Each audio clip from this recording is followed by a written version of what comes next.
오늘 이 본문에 있는 말씀을 의지해서 하나님은 우리를 왜 사랑하실까? 하나님은 우리를 왜 사랑하실까라고 하는 제목으로 하나님의 말씀을 선포할 때 크게 은혜 받으시기를 주의 이름으로 축복합니다.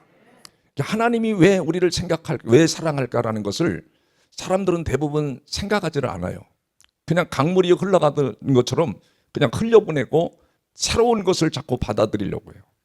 근데 왜 하나님이 우리를 사랑하실까라는 것을 조금만 생각하고 묵상해 보면 하나님이 사랑하시는 이유를 알게 돼요. 왜 하나님이 인간을 사랑하실까라는 것은 하나님이 천지 만물을 다 창조하시고 만드시고 그 만드신 중에 가장 으뜸되고 아름답고 멋진 것이 바로 사람이에요. 그러니까 세상에서 이 사람처럼 멋지고 아름답고 귀하고 하나님이 또 소통하고 대화하고 교제하고 사귀려고 하는 만물의 피조물이 없습니다. 그래서 아무리 사람이 자기가 이 바닷가에 섬이 좋다 할지라도 혼자 가서 몇 개월 있으면요 너무너무 지루하고 짜증나서요 있을 수가 없다는 거예요. 그런데 섬에 사람이 없기 때문에 여러분 가장 아름다운 구경, 아름다운 여러분이 멋진 인생은 사람을 만날 때 이렇게 고귀한 거로구나. 사람이 이 세상에서 가장 멋있고 아름답기 때문에 사람 구경이 최고의 구경인 줄을 믿으시길 바랍니다. 그래서 주일날 여러분이 오실 때는 반짝반짝하고 이쁘게 와야 돼요. 사람 구경하러 오는 사람들이 있기 때문에. 그러니까 사람이 가장 아름답고 고귀하기 때문에 하나님이 우리를 사랑하시는 피조물이라는 거예요. 하나님이 우리를 얼마나 사랑하는지 성경의 여러 곳곳에서 우리에게 확인시켜주고 증명해 줍니다. 여러분 이 요한일서 4장 19절에서도 그렇게 말해요. 거기도 우리가 사랑함은 그가 먼저 우리를 사랑하셨습니다. 우리가 사랑하는 것은 하나님이 먼저 우리를 사랑하셨기 때문에 가능한 것이라고 말을 합니다. 여러분 로마서 5장 8절에서도 그렇게 말을 하는 거예요. 우리가 아직 죄인 되었을 때, 우리가 방탕하고 세상에 있을 때에 그리스도께서 우리를 위하여 죽으심으로 하나님께서 우리에 대한 자기의 사랑을 뭐 했대요? 확증했다는, 확인을 시켜줬다는 거예요. 우리가 죄인 되었을 때, 우리가 방탕하고 또 무절제하고 세상에서 그냥 죄 짓고 살아가는 인생인데 이런 인생을 위해서 예수님이 십자가에 피 흘려주심으로 하나님께서 사랑하는 독생자 예수 그리스도를 보내주셔서 땅에서 십자가를 지게 하심으로 이 십자가에서 죽게 하심으로 우리의 죄 문제를 해결하시는 그 하나님의 놀라운 사랑을 우리에게 이미 보여줬다 이거요. 확인을 시켜줬다 이거요. 그래서 우리는 하나님의 사랑을 받는 존재인 것을 믿으시길 바랍니다. 여러분이 집에 가서도 입을 열고 길을 가다가도 나는 하나님의 사랑을 받는 존재이다. 사랑을 받는 존재라는 것을 믿고 받아들이고 잊지 아니하시기를 주의 이름으로 축복합니다. 여러분 그렇기 때문에 우리는 성경은 수없이 서로 사랑하라고 말을 해요. 여러분 우리가 살아가면서 인생에 사람에게도 사랑을 받을 때 얼마나 그것이 마음을 기쁘게 하는지 몰라요. 여러분 가족에게 사랑을 받는다 이 축복입니다. 내가 교인들에게 사랑을 받는다 이 축복입니다. 내가 아내에게 사랑을 받고 남편에게 사랑을 받는다 이게 전부 다 축복입니다. 여러분이 남편의 사랑을 흡족하게 받으면 여러분 가정사가 모든 것이 원활해지고 행복합니다. 또 남편도 아내의 사랑을 흡족히 받으면 세상에 나가서 허튼 짓 할 필요가 없어. 그러니까 여러분 하나님의 사랑을 받아서 가족들을 또 서로를 아낌없이 사랑해주는 여러분이 되기를 주의 이름으로 축복합니다. 오늘 이 본문에 있는 말씀을 통해서 세 가지로 말씀을 증거하려고 그래요. 사도 요한이 이 교회를 향하여 굉장히 중요시게 합니다. 진리 안에 거하는 자들요. 진리 안에 거하는 사람들. 진리 안에 사는 사람들은 어떻게 해야 되느냐? 진리 안에 사는 사람들은 반드시 항상 어느 시대든지 미혹하는 세계가 있다는 거예요. 그래서 거짓 교사들이, 거짓 선지자들이, 미혹하는 자들이 있기 때문에 진리 안에 사는 사람들은 반드시 미혹하는 세계, 또 미혹하는 자들, 거짓 교사, 거짓 선지자들을 경계하라고 하는 말씀으로 오늘 본문 말씀을 주었는데 세 가지로 말씀을 줍니다. 1절에서 4절까지는 바로 진리 안에 거하는 자들에게 권면하는 말을 해요. 1절에서 보니까 그렇게 말합니다. 1절에 장로인 나는 택하심을 받은 부녀와 그의 자녀들에게 편지하노니, 그러니까 부녀와 자녀들에게 편지한다고 말을 하고 있어요. 이 초대교회는 대부분 이 가정에서 교회를 시작합니다. 예루살렘 교회 하나밖에 없으니까. 그러니까 부녀와 자녀라는 건 교회 공동체를 가리키기도 하고 가정 공동체를 가리키기도 해요. 그래서 오늘 성경에 1절에서 그렇게 말하는 겁니다. 장로인 나는 택하심을 받은 부녀와 그의 자녀들에게 편지하노니 내가 참으로 사랑하는 자요. 참으로라는 것은 원문에는 진리 안에서 사는 자를 가리키는 거예요. 진리 안에서 사랑하는 자요. 나뿐 아니라 진리를 아는 모든 자도 그리하는 것은, 그러면서 2절에도 또 그렇게 말합니다. 우리 안에 거하여 영원히 우리와 함께 할 뭐요? 진리로 말미암으니라. 진리 안에서 거하는 삶을 굉장히 중요시 여기면서 3절에도 4절에도 계속해서 그 말을 해요. 은혜와 긍휼과 평강의 하나님 아버지와 아버지의 아들 예수 그리스도께로부터 진리와 사랑 가운데에서 우리와 함께 있으리라 그러면서 4절에 여기도 진리 가운데 있다고 그러죠. 4절에도 너희 자녀들 중에 우리가 아버지께 받은 뭐요? 계명대로 어디에 생활해요? 진리를 행하는 자를 내가 보니 심히 기쁘도다. 심히 기쁘다는 거예요. 어디에서 살기 때문에. 그렇지. 예수 그리스도를 믿는 사람들은 전부 다 어디 안에서? 진리 안에서 살 것을 말해요. 근데 진리 안에서만 살면, 진리라는 것은 하나님의 법을 가리키기도 하고 하나님의 말씀을 가리키기도 하는데, 이 진리 안에서 산다고 그러면 너무 딱딱해 보이잖아요. 냉정하고 차가워 보이잖아요. 그러니까 하나님은 이 사도 요한을 통해서 진리와 사랑 가운데라고 말을 해요. 오늘 이 3절에서 보면 그렇게 말합니다. 3절에서 보면 하반절에 보면 예수 그리스도께로부터 진리와 사람 가운데에서 뭐라 그래요? 사랑 가운데에서 우리와 함께 있으리라 그러죠. 무언 가운데서?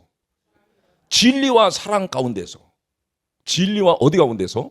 진리와 사랑 가운데서. 그게 진리와 사랑은 같이 가고 항상 같이 있어야만이 이게 교회 공동체도 온전히 세워지고 역사가 일어나도록 돼 있어요. 가정도 그렇고. 다 뭐 법법을 따지고 진리만 따지고 그러면 사랑이 없어가지고 힘듭니다. 여러분, 믿음은 있는데 사랑이 없다 그러면 율법주의로 가게 돼요. 그러니까 믿음과 사랑도 같이 가고 진리와 사랑도 같이 갈 때 뭐가 있느냐? 반드시 하나님이 진리와 사랑 가운데 거하는 사람들은 은혜를 주시겠대. 은혜와 긍휼과 더 나가서 평강이 우리에게 임하게 하신다는 거예요. 그러니까 여러분은 어디 안에 살아야 돼? 진리 안에 사는데 진리는 항상 뭐와 같이 가요?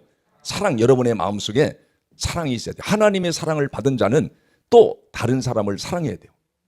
그래서 여러분 성경에도 보면 요셉이라고 하는 사람이 나타나는데, 요셉이 11번째, 야곱의 11번째 아들로서 얼마나 아버지에게 독특한 사랑을 받는지요. 사랑을 너무 많이 받으니까, 사람에게 사랑을 너무 많이 받으면 항상 사탄이 역사를 합니다. 형들의 마음속에 야, 저놈이 다 아버지의 사랑을 독차지하니까 형들이 시기샘이 생기고 질투심이 생기고 그래서 이 동생을 야, 그냥 죽여서 없애자. 그런데 죽여서 없애면 너무 저기 하니까 애굽의 사람들에게 종으로 팔아버려요.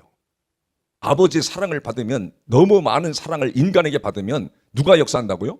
사단이 역사하는 거예요. 그러니까 여러분, 그런데 여러분의 가족에게 남편의 사랑을 흡족히 받는다 그러면 어떡하겠어요? 그러면 복 있는 사람이 되는 거지. 아내의 사랑을 흡족히 받는다. 여러분, 교회에서도 교인들에게 사랑을 받는 거 복입니다. 복. 그런데 그 교인들에게 받는 사랑의 복은 항상 위험해요. 아버지의 사랑을 독특히 받아도 요셉에게는 환난과 고난이 왔어요. 그렇게 자녀들도 마찬가지요. 뭐 부모의 사랑을 한 아들만, 3명이 있으면 한 사람만 집중해 사랑을 받으면 참 뭐 문제가 생겨요. 요셉이 팔려가가지고 한 아버지의 사랑만 받은 게 아니라 요셉은 하나님의 사랑을 흡족히 받았던 사람이에요. 그러니까 하나님의 사랑을 흡족히 받으니까 인생에 감옥에 가도 종살이를 해도 어느 곳에 있든지 하나님의 사랑을 받는 사람들은 모든 어려움을 넉넉히 이기더라는 거예요. 여러분이 오늘날 이 세상에 살아감에 있어서 하나님의 사랑을 흡족히 받는 사람이 되기를 주의 이름으로 축복합니다. 그 사랑을 받아야 여러분 인생의 어려움을 유유하게 넘어가고 인생에 다가오는 쓰나미도 다 이겨나가는 줄을 믿으시기를 바랍니다. 믿으시기를 바랍니다. 그러니까 하나님의 사랑을 받으려고 해야지, 사람의 사랑만 받으려고 하면 마귀가 역사하니까.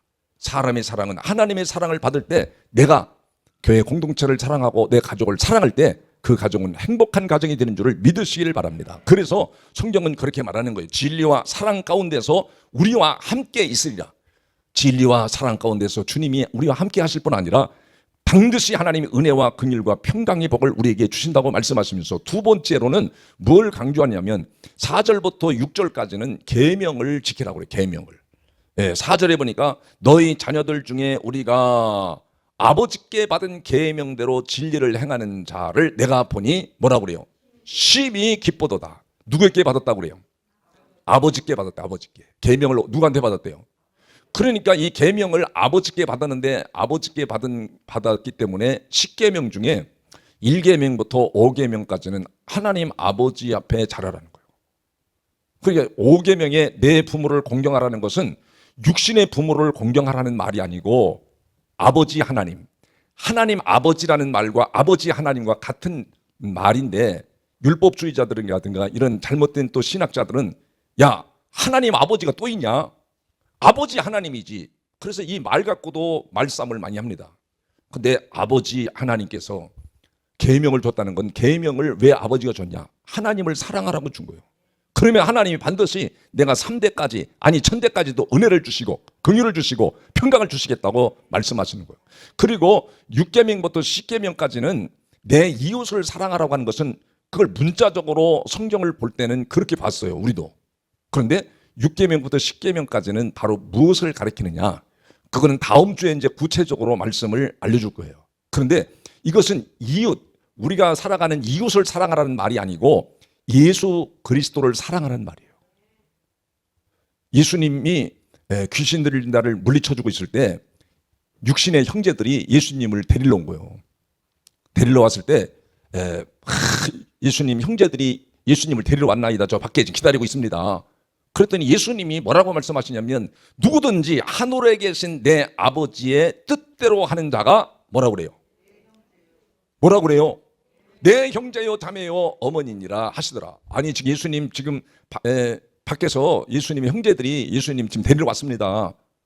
지금 하는 사역 그만두고 얼른 집으로 가셔야 됩니다. 그랬더니 누가 내 형제냐요? 누가? 아버지의 뜻대로 하는 자가 내 형제요 모친이요 그렇게 말씀하잖아요. 그러니까 예수님은 이 땅에 누구로 오셨느냐? 우리의 신부로 오시고 구세주로 오시고 형제로 오신 분이요. 그러니까 여기에 하나님 사랑 10계명 중에 5계명까지는 하나님 사랑, 6계명부터 10계명까지는 누구 사랑? 예수 그리스도를 사랑, 예수님 사랑하라는 말이에요. 그거를 다음 주에 이제 구체적으로 풀어줄 거예요. 그러니까 하나님 사랑, 예수 그리스도를 사랑할 줄 알아야 교회 공동체 서로 사랑할 수 있는 능력이 생기는 줄을 믿으시기를 바랍니다. 그래서 오늘 이 본문에도 그렇게 말하는 거예요. 오늘 본문으로 돌아오면 그렇게 말합니다. 두 번째, 하나님이 우리에게 반드시 이 미혹을 받지 않고 거짓 교사와 거짓 선지자들에게 세상의 미혹을 받지 않으려면 첫 번째 진리와 사랑 가운데 살아야 되고 두 번째는 계명을 따라 살아야 주님이 심히 기뻐하신대. 그래서 오늘 여기에 그렇게 말하잖아요. 아버지께 받은 계명대로 진리를 행하는 자를 내가 보니 심히 기쁘도다 그러면서 다음 절도 그렇게 말합니다. 부녀여 내가 이제 내게 구하노니 서로 뭐하자? 서로 사랑하자. 이는 새 계명같이 내게 쓰는 것이 아니요 처음부터 우리가 가진 것이라. 그러니까 이 구약의 백성들이 10계명을 줬는데 10계명을 안 지키는 거예요. 못 지키는 거예요. 그런데 그래서 예수님이 와서 율법을 완성시키고 새 계명을 줬는데 구약에도 계명을 지킬 수 있도록 하나님이 장치를 만들어 놨어. 어떻게 장치를 만들어 놨냐면 신명기 30장 11절 12절을 보면 그렇게 돼 있어요. 신명기 30장 11절에 보면 내가 오늘 내게 명령한 이 명령은 내게 뭐라 그래요? 어려운 것도 아니요 먼 것도 아니라. 사람들이 막 하나님 명령이 너무 어렵고 또 멀다 이거요. 그 다음 절에는 뭐라 그러냐면 하늘에 있는 것이 아니니 내가 이르기를 누가 우리를 위하여 하늘에 올라가서 하나님이 올라가서 그의 명령을 우리에게로 가지고 와서 우리에게 들려 행하게 하랴 할 것이 아니요 그러잖아요. 하늘에 올라가서 그 명령을 가지고 와가 우리 뭐 지키라고 그럴 것이 아니고 어떻게 지킬 수 있느냐? 계명을 어떻게 지킬 수 있느냐? 14절에 가서 결론으로 그렇게 내놨어요. 다 오직 그 말씀이 어디에 있으면 그렇죠. 여러분에게 매우 가까워서 여러분의 입에 있으며 여러분의 마음에 있은즉 내가 여러분이 당신이 어때요? 행할 수 있어요? 없다고 그래요? 행할 수 있느니라. 그러니까 여기에 하나님의 말씀이 하나님의 명령이 여러분에게 가까이 있고 여러분의 입에 있고 여러분의 마음 가운데 있으면 이를 능히 행할 수 있대요. 너무 어려운 것도 아니고 멀리 있는 것도 아니고 하나님이 여러분에게 주시는 계명은 이단에 빠지지 않도록 또 잘못된 거 미혹되지 않도록, 여러분이 가정이 실패하지 않도록, 사업장이 실패하지 않고 하나님이 주시는 은혜와 긍휼과 평강이 넘치는 복된 가정을 이루어가고 그런 교회를 이루어가려면 여러분 계명을 지키라는 거예요. 계명을 어떻게 지켜요? 어떻게? 여러분의 입에 말씀이 있고 여러분의 마음속에 이 계명이 있으면 반드시 그걸 지킬 수 있도록 하나님이 해주신대. 근데 여러분의 마음이 없는 거예요. 마음이 어디로 가 있어? 바닷가에 놀러 가는 데가 있어. 산에 놀러 가는 데 있어. 뭔 가족들, 불신자 가족들이 막 주일날 모이자 매일매일 주일마다 가는데 한 번 그거 빠지면 안 되냐 말이요. 어? 아니 첫째네 그 한 번 빠지면 안 되냐 이거요. 누님네 그 빠지면 안 되냐 이거요. 그래서 오라 이거 오라. 그러면 불신자들이 얘기하는 말은 듣고 하나님의 말씀이 당신의 마음속에 있는 거예요, 없는 거예요? 내 마음에 하나님의 말씀이 없기 때문에 친척들이 얘기하는데 거기에 따라가는 거예요. 놀러 가는 거예요. 그러니까 하나님 말씀을 안 지키니까 하나님은 우리를 사랑의 대상자로 생각하는데 하나님이 사랑하시기 때문에 모든 걸 주신다는 거. 사랑하는 자에게 하나님이 물질도 주시고 재물을 능을 주시고 갖가지 모든 걸 주신다고 성경이 수없이 얘기를 하거든요. 그 여러분 하나님의 사랑받는 대상자가 엉뚱한 데 가면 하나님이 질투하겠어요? 안 하겠어요? 네, 질투하죠. 질투하시는 하나님을 질투하게 하지 마시고 여러분이 내 하나님의 말씀이 내 입에 있고 그 말씀이 나 가깝고 내 마음에 있으면 능히 일을 행할 수 있도록 만들어 놨기 때문에 계명을 따라 살아야 여러분이 이단에게 빠지지 않고 미혹을 받지 않고 잘못되지 않는다는 것을 지금 말하는 거예요. 세 번째로는 무슨 말씀을 우리에게 주시냐면 여러분 이 9절에서 보니까 그래요. 9절 10절에서 보면 아주 중요한 말씀을 해요. 여러분이 세상에 치우치고 또 미혹을 받지 않고 거짓 교사의 가르침에 따르지 않는 방질이 있는데 바로 9절에 보니까 지나쳐 그리스도의 교훈 안에 거하지 아니하는 자는 다 하나님을 어떻게 해요? 모시지 못하되 교훈 안에 거하는 그 사람은 아버지와 누구를 모신대요? 아들 예수 그리스도를 모시느니라. 어디 안에 거하래요? 교훈 안에 거하는 자가 있는가 하면 교훈 안에 거하지 않는 자가 있다는 거예요. 그럼 여러분 교훈이라는 말을 성경에서 지금 오늘 이 사도 요한이 교훈 안에 거하라고 그러죠. 교훈 안에 거하는 것은 아버지와 아들을 여러분의 마음속에 모시는 것과 같대. 그러면 교훈은 무엇을 말할까? 여기서 교훈이라는 것은 바로 뭘 말하냐면 7절에 있는 말씀을 가르치는 말들이에요. 7절에 보면 미혹하는 자가 세상에 많이 나왔나니 이는 예수 그리스도께서 육체로 오심을 뭐하는 자? 부인하는 자라. 이런 자가 미혹하는 자요 적그리스도다 그래요. 미혹하고 적그리스도는 누구래요? 예수 그리스도가 육체로 오신 걸 부인하는 사람 없어요. 다 이단들도 다 예수님 믿는다고 그래. 믿는다고 그러는데 바로 예수님이 육체로 오신 것을 가르치는 말은 예수님이 우리를 위해서 십자가에서 모진 피를 흘리시고 인간의 죄 문제를 해결해 주시고 구원을 받도록 영생의 길을 열어놓으신 분, 십자가의 복음을 가르치는 말이에요.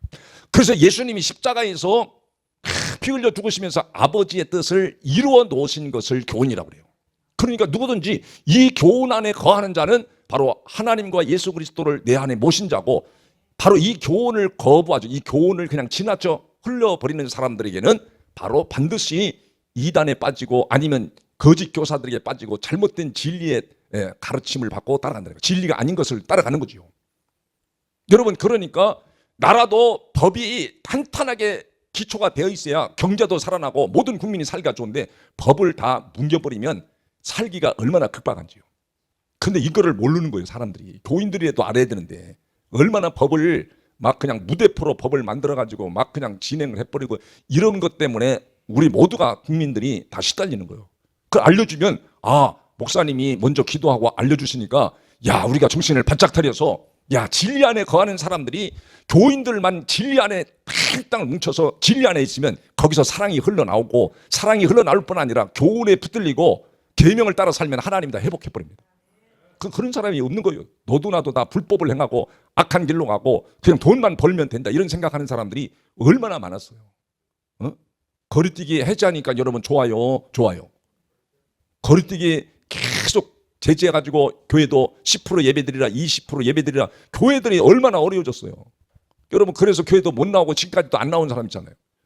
교회 나와도 아무 이상이 없는데 그러니까 여러분 이 교훈이라는 건 교훈 안에 있어야 여러분이 잘못되지 않습니다. 이 교훈은 바로 십자가에서 우리를 위하여 고통을 받으시고 우리를 위해서 죄 문제를 해결하시고 아버지의 뜻을 이루신 것을 교훈이라고 그래서 그 교훈을 받아들이는 사람이 말씀을 받아들이는 사람이요 예수 그리스도를 받아들이는 사람이요 이런 사람은 반드시 오늘 마지막 이 12절에 가서 보면 그 12절에 보면 그랬어요. 내가 너희에게 쓴 것을 많으나 종이와 먹으로 쓰기를 원하지 아니하고 오히려 너희에게 가서 뭐라 그래요?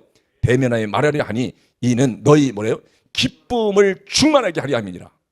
이 세 가지가 여러분 안에 작동하고 있을 때 진리와 사랑 가운데 있을 때 은혜와 긍휼과 평강의 복을 하나님이 더하여 주시고 또 계명을 따라 행할 때 주님이 심히 기뻐하시고 그 사람이 잘못되지 않냐고 상을 받고 승리하는 자라고 성경은 말합니다. 오늘 교훈 안에 거하는 여러분이 되시기를 주의 이름으로 축복합니다.